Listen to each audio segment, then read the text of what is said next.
Guys ನಾ ಹೇಳಿದಂಗೆ ಇವತ್ತು ಈಗ ಜಸ್ಟ್ 6 ಡೇಸ್ ಉಳಿದೈತಿ. ಇವತ್ತು ಎನಿ ಕಂಡೀಷನ್ದಾಗ ಇಂಗ್ಲೀಷ್ ಸಿಲೆಬಸ್ ಕಂಪ್ಲೀಟ್ ಆಗ್ಬೇಕು ನಮ್ಮದ. ಮತ್ತು ಇವತ್ತು ನಮ್ಮ ಸೆಷನ್ ಏನೈತೆ ಅಂದರೆ ಎ ಲೆಟರ್ ಟು ಗಾಡ್ ಐತಿ. ಎ ಲೆಟರ್ ಟು ಗಾಡ್ ಏನು ಸ್ಟೋರಿ ತಿಳ್ಕೊಂಡು ಜಸ್ಟ್ 2 ಮಿನಿಟ್ಸ್ ಒಳಗೆ. ಓಕೆ ಗೈಸ್, ಇವತ್ತು ನಾವು ಈ ಸೆಷನ್ದಾಗ ಏನೈತೆ ಎ ಲೆಟರ್ ಟು ಗಾಡ್ ಒಬ್ಬ ಫಾರ್ಮರ್ ಇರ್ತಾವ. ಫಾರ್ಮರ್ಸ್ ಲೆಂಚು ಅವ್ನ ಮನೇಲಿ ಇರ್ತಿದ್ವಿ. ಒಲೆ ಹಬ್ಬದ ಮೊಟ್ಟೆದಾಗ ಇರ್ತೈತಿ. ಒಂದೇ ಮನೆ ಇರ್ತೈತಿ. ಅವನೊಂದು ಹೆಂಡತಿ ಇರ್ತಾವೆ, ಮುದ್ದೆ ಹೆಂಡತಿ ಇರ್ತಾಳು. ಮತ್ತು ಸಣ್ಣ ಮಕ್ಕಳು ದೊಡ್ಡ ಮಕ್ಕಳು ಎಲ್ಲ ಇರ್ತಾರೆ ಅವಂಗ. ಮತ್ತು ಒಂದು ಹೊಲ ಇರ್ತಲ್ಲ, ಆ ಹೊಲ ಹಾರ್ವೆಸ್ಟಿಂಗ್ ಬಂದಿರ್ತೈತಿ. ಮೀನ್ಸ್ ಹಾರ್ವೆಸ್ಟಿಂಗ್ ಬಂದಿರ್ತೈತಿ. ಅದಕ್ಕೇನ ಒಂದು ಪವರ್ಫುಲ್ ಮಳೆ ಆಗ್ಬೇಕಂದ್ರೆ ಒಂದು ಮಳೆ ಆಗಬೇಕು. ಮಳೆ ಆದ್ರೆ ಅದೊಂದು ಹೊಲದಿಂದ ಅವ್ನಿಗೆ ಉತ್ಪನ್ನ ಏನು ಬರ್ತೈತೆ ಅಂದ್ರೆ ಅವ್ನ ಅದರಿಂದ ದುಡ್ಡು ಬರ್ತಾವಂತ ಅನ್ಕೊಂಡಿರ್ತಾರೆ. ಅವ್ನು ಪ್ರೆಡಿಕ್ಟ್ ಮಾಡ್ತಾ ಏನು ಇವತ್ತು ಮಳೆ ಬರ್ತೈತಿಪ್ಪ, ಮಳೆ ಬಂದ್ರೆ ನಂಗೆ ಎಲ್ಲ ಪ್ರಾಫಿಟ್ ಸಿಗ್ತೈತಿ, ನಾ ಕಷ್ಟಪಡ್ತಿದ್ದು ನಂಗೆ ದುಡಿಮೆ ಮಾಡಿದ್ದು ಸಿಗ್ತೈತಿ ಅಂತ ಪ್ಲ್ಯಾನ್ ಆಗ್ತಾ. ಅವ್ನು ಹೇಳಿದಂಗೆ ಅವ್ನು ಪ್ರೆಡಿಕ್ಟ್ ಮಾಡಿದಂಗೆ ಆ್ಯಸ್ ಹಿ ಸೆಡ್ ಅವ ಭಾಳ ಇನ್ನೋಸೆಂಟ್ ಇರ್ತಾವೆ. ಮತ್ತು ಅವ್ನ ದೇವ್ರ ಭಾಳ ಭರೋಸೆ ಇರ್ತೈತಿ. ಅವ್ನು ಪ್ರೆಡಿಕ್ಟ್ ಮಾಡಿದಾಗ ಮಳೆ ಭೀ ಆಕೈತಿ. ಮಳೆ ಆಕೈತಿ ಸ್ಟಾರ್ಟಿಂಗ್ ಸ್ವಲ್ಪ ಚಲೋ ಅನಿಸ್ತೈತಿ. ಅವ್ನು ಒಂದೊಂದು ಡ್ರಾಪ್ಸ್ ಕಾಯಿನ್ ಐತೆ ಅಂತಿರ್ತಾ. ಪ್ರತಿಯೊಂದು ಸಣ್ಣ ಸಣ್ಣ ಡ್ರಾಪ್ ಸಣ್ಣ ಕಾಯಿನ, ದೊಡ್ಡ ದೊಡ್ಡ ಡ್ರಾಪ್ ದೊಡ್ಡ ಕಾಯಿನ ಅಂತ ಅಂತಿರ್ತಾ. ನೆಕ್ಸ್ಟ್ ಏನಾಕಿತ್ತು ಅಂದ್ರೆ ಮಳೆ ಇದ್ದಿದ್ದ ಬ್ಯಾಡ್ ಫೇಸ್ ಟರ್ನ್ ಹಾಕಿತ್ತು ಅಂದ್ರೆ ಅವ್ನು ಚಲೋ ಇರ್ತಿತ್ತು. ಬಟ್ ಬ್ಯಾಡ್ ಫೇಸ್ ಟರ್ನ್ ಆಗಿ ಏನಾಕಿತ್ತು ಅಂದ್ರೆ ಅವ ಅಥವಾ ಗಾಗಲ್ ಅಂತ ಗೊತ್ತು ನಾವು ಐಸ್ ಬೀಳ್ತಿರ್ತಲ್ಲ ಮಳೆ ಬಂದಾಗ. ಅಂದ್ರೆ ಹೇರ್ ಸ್ಟೋನ್ಸ್ ಬೀಳ್ತಾವೆ. ಹೇರ್ ಸ್ಟೋನ್ಸ್ ಬೀಳಂದ್ಲೇ ಅವನ್ನೆಲ್ಲ ಫೀಲ್ಡ್ ಏನು ಹಾರ್ವೆಸ್ಟಿಂಗ್ ಬಂದ್ರಿಗೆ ಎಲ್ಲ ಕೆಟ್ಟು ಹೋಗಿ ಅವ ಬರ್ಬಾದ್ ಆಕೈತಿ.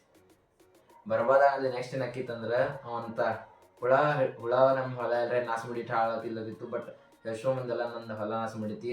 ನಾ ಮತ್ತು ನನ್ನ ಫ್ಯಾಮ್ಲಿ ಎಲ್ಲ ಒಟ್ಟು ಊಟ ಇಲ್ಲ 1 ವರ್ಷ ಸಾಯ್ಬೇಕು ಅಂತ ಅದಕ್ಕೆ ಅವನು ಮಾಡ್ತಾ ಒಂದು ಪೆನ್ನ ಪೇಪರ್ ತಗೋತಾ. ಈ ಕಾಮನ್ ಸೆನ್ಸ್ ಯೂಸ್ ಮಾಡ್ರಿ. ದೇವ್ರಂತ ನಾವು ಲೆಟರ್ ಬರೆಯಕ್ಕೆ ಬರಲ್ಲ. ಅವಂಗ ದೇವ್ರ ಮೇಲೆ ಭಾಳ ಭರೋಸೆ ಇರ್ತೈತೆ. ಅವಂಗ ಏನಂತ ನಾ ಭಾಳ ಅವ ಇನ್ನೋಸೆಂಟ್ ಇರ್ತಾರೆ. ಅಂದ್ರೆ ಪಾಪ ಭಾಳ ಇದನ್ನ ಇರ್ತಾ. ಅದಕ್ಕೆ ಏನು ಮಾಡ್ತಾವೆ ದೇವ್ರ ಒಂದು ಲೆಟರ್ ಬರೀತಾ. ನಂಗೆ 100 ಪೇಶಸ್ ಬೇಕಾದವು. ಇದು ಓಲ್ಡ್ ಕರೆನ್ಸಿ ಮತ್ತು ಇದು ಯುರೋಪಿಯನ್ ಕರೆನ್ಸಿ ಐತೆ 100 ಪೇಶಸ್. ಮತ್ತು ಅವ್ಗೆ 100 ಪೇಶಸ್ ಬೇಕಂತ ಗಾಡ್ಗೆ ಆತ ದೇವ್ರ ರಿಕ್ವೆಸ್ಟ್ ಮಾಡ್ಕೊತಾ. ಮತ್ತು ಅವ್ಗೆ ಲೆಟ್ರ್ ದೇವ್ರಿಗೆ ಬರೀತಾ. ಮತ್ತು ಆ ಲೆಟ್ರ್ ಹೋಗಿ ಪೋಸ್ಟ್ ಆಫೀಸಾಗ ಕೊಡ್ತಾ. ನೆಕ್ಸ್ಟ್ ಏನಾಕಿತ್ತಂದ್ರೆ ಪೋಸ್ಟ್ ಆಫೀಸಿಗೆ ಕೊಡಂದ್ರೆ ಅದ ಒಬ್ಬ ಪೋಸ್ಟ್ ಮ್ಯಾನ್ ಇದ್ದ ಪೋಸ್ಟ್ ಮಾಸ್ಟರ್ ತೋರಿಸ್ತಾ. ಅವ ಇದ್ದ ಫಸ್ಟ್ ಸ್ಟಾರ್ಟಿಂಗ್ ವಿಧಿನ್ ಆಗ್ತಾ. ಅಯ್ಯೋ ಅವನ ಅಜ್ಜಿ ಯಾವ ಲೇ ಮಗ ಇವನು ಏನು ಬರ್ದ ಅಂತ. ನೆಕ್ಸ್ಟ್ ಏನಾಕಿತ್ತಂದ್ರೆ ಪೋಸ್ಟ್ ಮಾಸ್ಟರ್ಗೆ ಸ್ವಲ್ಪ ಸೀರಿಯಸ್ ಆಗಾದ್ಮೇಲೆ ಅವ್ನ ಅನಿಸ್ತೈತಿ ಪಾಪ್ ಒಬ್ಬ ಮನುಷ್ಯ ಒಬ್ಬ ವ್ಯಕ್ತಿ ದೇವ್ರ ಮಾಡಿ ನಂಬಿಕೆ ಇಟ್ಟಿದ. ಈ ನಂಬಿಕೆ ನಾವು ಕೆಡಿಸ್ಬಾರ್ದಲ್ಲ ಅಂತ ಅವ್ನ ಕಡೆ ಎಷ್ಟು ಹಾಕಿದ್ಲ ಅವ್ನ ಸ್ಟಾಫ್ ಅವ್ನ ಫ್ರೆಂಡ್ಸ್ ಎಲ್ಲರ ಕಡೆ ಇಸ್ಕೊಂಡ 70 ಪೇಶಸ್ ಕಲೆಕ್ಟ್ ಮಾಡ್ತಾ. As a rote year 70 pieces collect ಮಾಡ್ತಾ.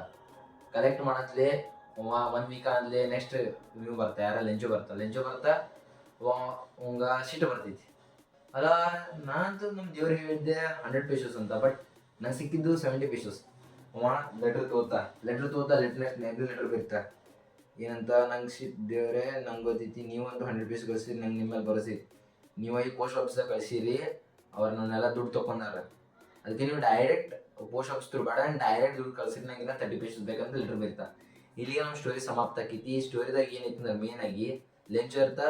ಅವರು ಒಂದು ಮಳೆ ಬೇಕಾಗಿರ್ತೈತಿ, ಹಾರ್ವೆಸ್ಟಿಂಗ್ ಫಾರ್ಮ್ ಬಂದಿರ್ತೈತಿ. ಬಟ್ ಅದೆಲ್ಲ ಕೆಟ್ಟ ಹೋಗ್ತೈತಿ. ಹೇರ್ ಸ್ಟೋನ್ಸ್ ಬರ ಅಂತಲೇ ಅವಂಗ 100 ಪೇಶಸ್ ಬೇಕಾಗ್ತಾವ. ದೇವ್ರಿಂದ ಗಾಡ್ ಹೆಲ್ಪ್ ಮಾಡ್ತಾರೆ ಅಂತ ತಿಳ್ಕೊಂಡಿರ್ತಾ. ಬಟ್ ಗಾಡ್ ಹೆಲ್ಪ್ ಮಾಡ್ತಾರೆ. ಬಟ್ ಆ್ಯಕ್ಚುಲ್ ಆಗಿ ಪೋಸ್ಟ್ ಮಾಸ್ಟರ್ ಹೆಲ್ಪ್ ಮಾಡಿರ್ತಾ. ಬಟ್ ಅವಾಗ ಅದು ರಿಯಲೈಸ್ ಆಗಂಗಿಲ್ಲ. ಅದಕ್ಕೆ ಈಗೇನೈತಿ ಮತ್ತು ಈ ಸ್ಟೋರಿ ಇಲ್ಲಿಗ ಎಂಡ್ ಹಾಕಿ.